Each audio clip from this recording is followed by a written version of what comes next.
اب ایران کا مسئلہ یہ ہے کہ ایران فیس سیونگ آپ کو کیسے دے سکتا ہے؟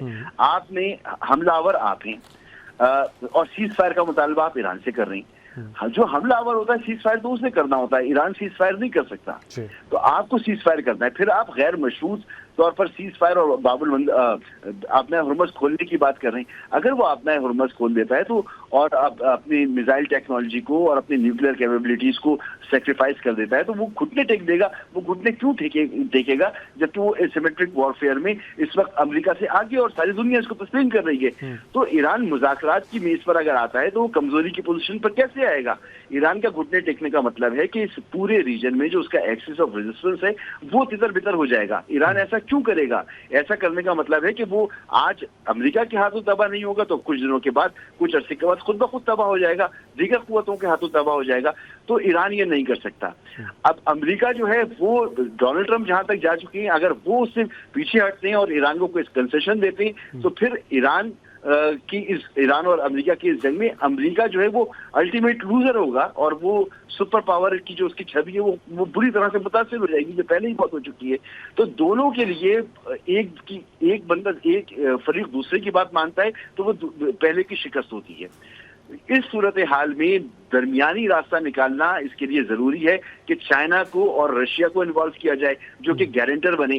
اگر چائنا اس میں انوالو ہو جاتا ہے تو یہ بھی امریکہ کے لیے پھر قابل قبول نہیں, کیونکہ جو 5 نکات چائنا نے دیے ہیں اس میں یو این فریم ورک کی بات کی گئی ہے اور آبنائے ہرمز کے لیے ایک نئے پروٹوکول کی بات کی گئی ہے.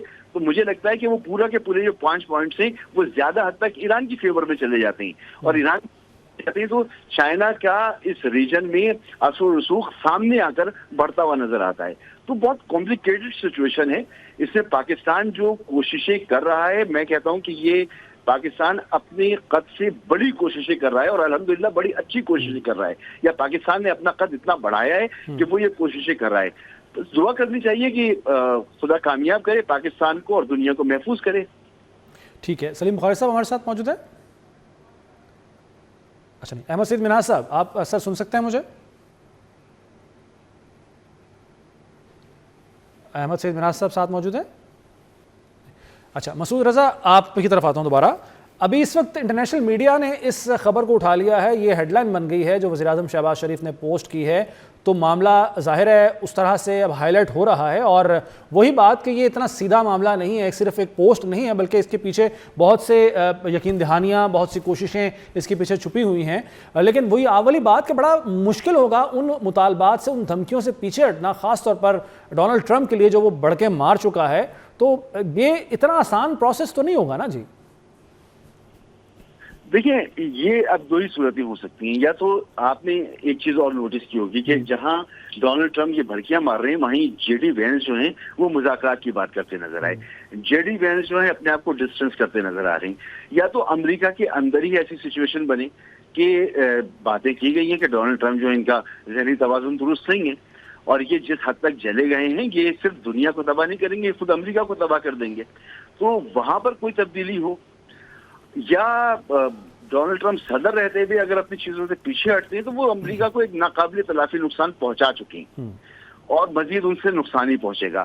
اب میرے خیال میں اب دنیا جو بات کر رہی ہے کہ دنیا اب یونیپولر دنیا ہے, تو یونیپولر دنیا کو اب ہمیں فزیکلی دیکھنے کی ضرورت ہے کہ وہ ہمیں نظر آ جائے. کیونکہ چین جو ہے وہ 2050 تک کسی کانفلکٹ کا حصہ بننا نہیں چاہتا, وہ صرف اپنے اوپر توجہ دینا چاہتا ہے.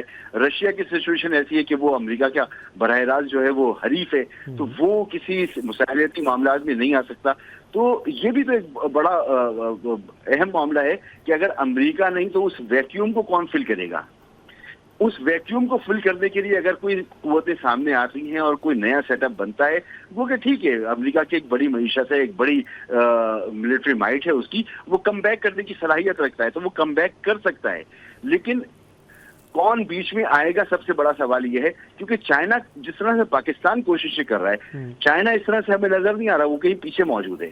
تو کسی قوت کو آنا پڑے گا, یا پھر ٹرمپ کیونکہ یو این کو اتنا مسعود آپ کہہ رہے ہیں کسی قوت کو سامنے آنا پڑے گا. رشیا اور چائنا اگر نہیں ہے اس میں قوت کے طور پر سامنے نہیں آ سکتا یا نہیں، تو پھر وہ قوت کون سی ہو سکتی ہے؟ کیونکہ پاکستان کا شاید اتنی اسٹرینتھ نہ ہو، اور پاکستان کی گارنٹی کو شاید اس طرح سے خاطر میں نہ لائے امریکہ جتنا چائنا کو لا سکتا تھا، تو وہ تیسری قوت کون سی ہو سکتی ہے پھر؟ وہ پاکستان اور چائنا کے درمیان جو 5 نکات طے ہوئے ہیں اس کے اندر وہ قوت موجود ہے، اور اس قوت کا نام یو این ہے، جس کو ڈونلڈ ٹرمپ بہت ہی ڈسکریڈٹ کرتے آئے ہیں۔ تو یو این میں یہ معاملہ جانا چاہیے، اور یو این میں جا کر، اور یو این کی سیکیورٹی کونسل میں، جنرل سیکیورٹی کونسل میں جا کے اس معاملے کو ڈسکس ہونا چاہیے، اور وہاں پر پھر فیصلہ ہونا چاہیے۔ اور یہی حل ایک ایسا ہے جو اگر آپ دیکھیں ایرانی موقف، تو اس میں بھی آپ کو نظر آتا ہے کہ وہ بین الاقوامی قوانین کی بات کرتے ہیں، وہ آزاد ملکوں کے حقوق کی بات کرتے ہیں، تو ان کے لیے بھی وہاں پر۔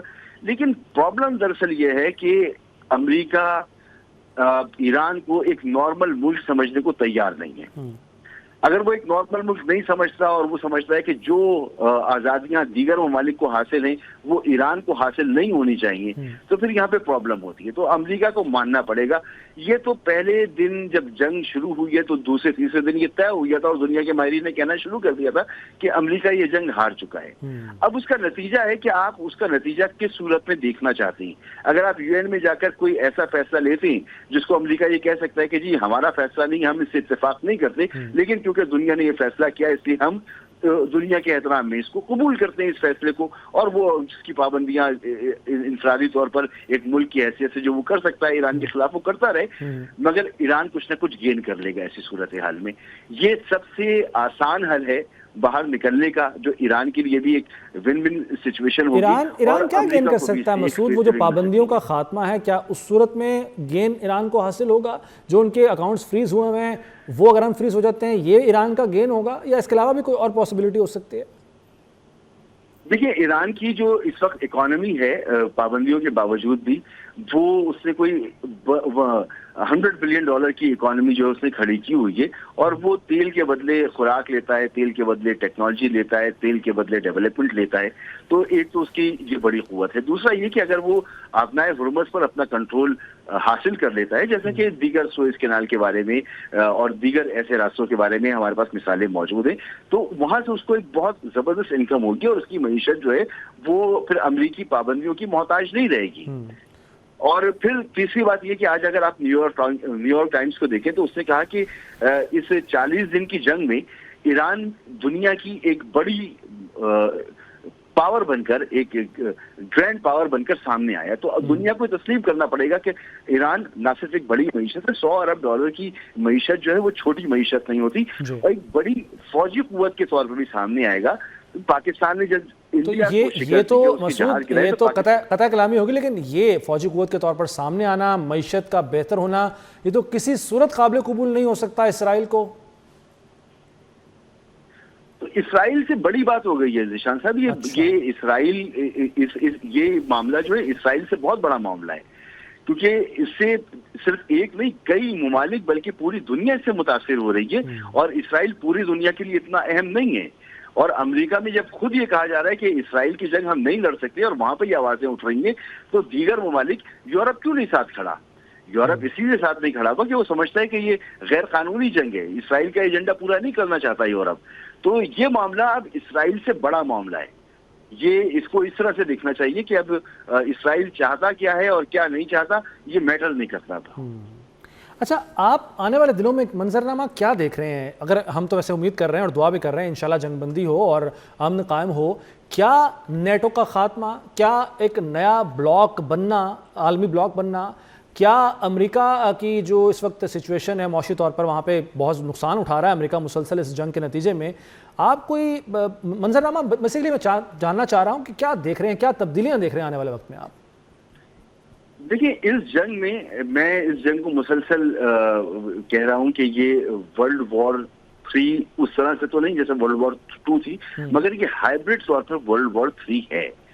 اس جنگ میں ایران کے پیچھے آپ اگر سمجھتے ہیں کہ شمالی کوریا نہیں ہے تو غلط ہیں، اگر ہم یہ سمجھتے ہیں کہ چین نہیں ہے تو غلط ہیں، اگر ہم سمجھتے ہیں کہ رشیا پیچھے نہیں ہے تو غلط ہیں، اگر ہم سمجھتے ہیں کہ اور کچھ قوتیں ایران کے ساتھ نہیں ہیں، تو یہ ایک بلاک ہے بنا ہوا، اور یہ ایک ہائبرڈ ورلڈ وار 3 جاری ہے اس وقت۔